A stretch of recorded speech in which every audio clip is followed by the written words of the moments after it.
Good morning, everybody, and welcome to this week's Celebration Assembly. There is plenty to celebrate, so let's get straight on with it. First, to the thank you book. This week we have 2 thank yous in the thank you book, and the first thank you is to Mrs. Linsky. Mrs. Linsky this week has been painting the post box that we put our Christmas cards into around this time of the year. Not only has she painted it for us though, she's completely and utterly revamped it. Those of you who may have seen the post box in previous years, if you have a close look at it when you use it this year, you'll notice that there's lots of additional extras and it's looking super fantastic compared to other years. So we'd like to say thank you very much to Mrs. Linsky for your handiwork and for revamping our post box. Secondly, Mr. Parker would like to say a thank you to Darcy Allison. It's for showing a real determination to improve her times table knowledge. Darcy has done lots of extra work on an evening and brought it in to show Mr. Parker. He's really pleased with that extra effort you're putting in, Darcy, and so am I. Well done, that's fantastic work. Next, we are going on to our achievements. And first, we need to say well done to Eva. Eva in Ash class has baked chocolate cupcakes for her neighbours and friends in an act of kindness and to show them that she cares. Thank you very much, Eva. That's a lovely thing to have done. And then I'm just going to turn my camera around very quickly and show you something that's also on the distance learning pages of our website. I would like to show you this. This is Eddie's achievement. Eddie has created a skyscraper from the building material K'NEX. He did it independently and it must have been a little bit fiddly putting it all together, but it looks superb, as I'm sure you'll agree. So well done, Eddie, on creating your K'NEX skyscraper. Now I have to do a little bit of an apology. I have to apologise to everybody because I forgot to ask the teachers for their lists of people who have achieved their new certificates on both the reading and the maths certificate schemes. Really sorry if you were expecting to be congratulated on reaching one of the new levels of certificate on the reading or the maths this week. I forgot to ask the teachers, so I haven't got the lists here with me, but we'll make up for it next week and I'll remember to ask the teachers for information from any new certificates that have been given this week and any new ones we get next week. So sorry for that. You'll just have to be a little bit patient and wait one more week for your mention. Okay, moving on to stars of the week. I'm going to start in Ash class and I'd like to say well done to Olive.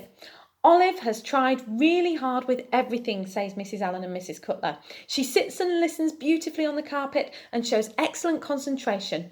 Olive has worked hard to improve her handwriting and phonics. That's super work, Olive. Keep it up. Next to Mrs. Wild's Star of the Week in Willow class, and it's Isla. It says Isla has been taking in all the information about the Great Fire of London and has a good understanding of the events and why things happened. She can apply this to discussing the use of artefacts used in 1666 too. Isla is also very helpful in the class and will often show others what to do if they are unsure. That's super, being such a help to your classmates, Isla. Well done. Keep up the good work. Moving on to beach class, Mrs. Jefford would like to nominate Oscar Height. It says Oscar has had a super week. He has just moved up a level with his reading and is enjoying the challenge of some trickier vocabulary. He has settled down to work really quickly and hasn't been distracted by other things happening in class. He has written a super story following his plan and trying to write it in paragraphs. His handwriting has improved tremendously and he's not far off using a pen for handwriting lessons. He always has his hand up in maths and now listens carefully to the input. Mrs. Jefford is very impressed with how much Oscar has grown up since joining Year 3 and really looks forward to seeing him growing even more as the year progresses. That's great to see that you're maturing so well, Oscar. Keep up the great work. Moving on to Hawthorn class. And Mr. Parker would like to nominate Ewan Macmillan for Star of the Week this week. It says, Ewan never fails to impress. He is the hardest working person in almost any room and strives to be his best self at all times. He has made Mrs. Varga smile every day with his perseverance and commitment to his toe-by-toe work. This week, he has also struggling to get this word out, personified these values during PE when he paced himself perfectly to run 5 kilometres in 30 minutes. That's a really super time, Ewan. I know that from having had a go at a few 5Ks myself. Keep being fantastic, Ewan, it says, and keep up the good work. And finally, moving on to Oak class, Miss Smith would like to nominate Harvey Webster. Harvey has particularly impressed the adults this week with his determination and hard work in maths. Harvey is working very methodically to ensure he follows all the steps when multiplying or dividing fractions. He has also made an excellent start with his newspaper report and has already included parenthesis, present perfect and a range of punctuation. He's had an excellent week in every subject, in fact, so well done to Harvey. And that concludes our stars of the week. Now I'm going to move on to our birthdays. And I have to say, it's been quite the week for birthdays in Hawthorn class, 3 of them in fact. So we have to say happy birthday to George and to Ewan, who we mentioned earlier, and also to Freddie, who I believe has a birthday today. Joining Freddie with a birthday today is Patrick in Willow class, and earlier on in the week it was also a happy birthday to Guy in Oak class. So happy birthday to all of those people I've mentioned, and here's the little birthday tune. Happy birthday to you. Happy birthday to you. Happy birthday, happy birthday to you. Happy birthday to you. Happy birthday. And now on to our house points. I have to tell you, it's all change at the top yet again. So, previous winners for the first 2 weeks of this half term, the Badgers, find themselves now in 4th place. In 3rd place this week, we have the Hedgehogs. In 2nd place this week, it's the Wolves. And for the first time this half term, with quite a big lead on the rest of the groups, it's well done and congratulations on your first place of the half term to the Foxes. Well done, Foxes group. Now, normally we would finish on that, but this week I just have one final mention to make, and that's about the postbox that I told you about earlier with Mrs. Linsky. Mrs. Linsky has developed the postbox ready for us to start to use for our Christmas cards. There's going to be a letter going out to parents explaining how the Christmas cards will work, but I'm just going to explain that briefly to you today.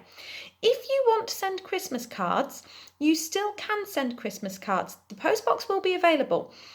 What you need to do though is you need to do a little bit more preparation when you are making your Christmas cards for other people this year. First of all, you need to make sure you write out all your Christmas cards and you need to make sure you seal them without licking them.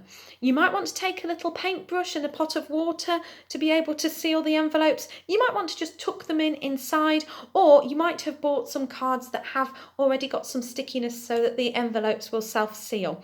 Anything that you can do that means that you don't have to lick your envelopes will be really helpful this year. Secondly, you need to make sure that on the front of your envelopes of your Christmas cards, you write the name of the person who the card is for and also the class that they are in. That's very important as well, because then you need to sort all of your cards into piles of which class the children are in.